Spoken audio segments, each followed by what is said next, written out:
Somehow, bad things and good things are associated with mood and personality, such as low and high position, usually used by professional to develop term of fear. That's why it's also shot from higher place by using high angle shot, which is a safer place than the character itself. The reason is simple, because girls scared to spider. I'm gonna put some dirt in your eye. No matter if you are cool tomboy or evernight dancing lonely. But the concept visual of fear can also be threatened with some symbolic color. Chill cold from silent deadly feels, or boiled mood in berserk of madness. These two colors can give you that actual feeling. But for some people, even just a square shape will make them feel trembling.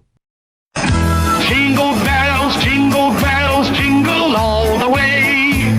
Oh, with fun.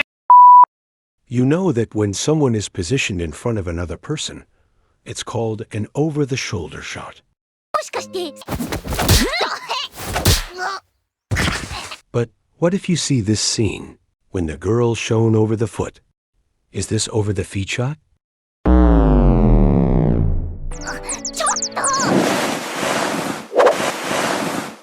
It actually is not over the feet shot. This is foreground shot with low angle shot. You'll often see this perspective usually in the Uncommon States, not the 18 hentai series. But it's the most tricky ways to put multiple characters without losing its visual detail. It might shown only feet as the foreground, but you can still recognize the owner of the feet in the scene while putting the camera lower to remove intimidation visual as its funny moments. よかったね。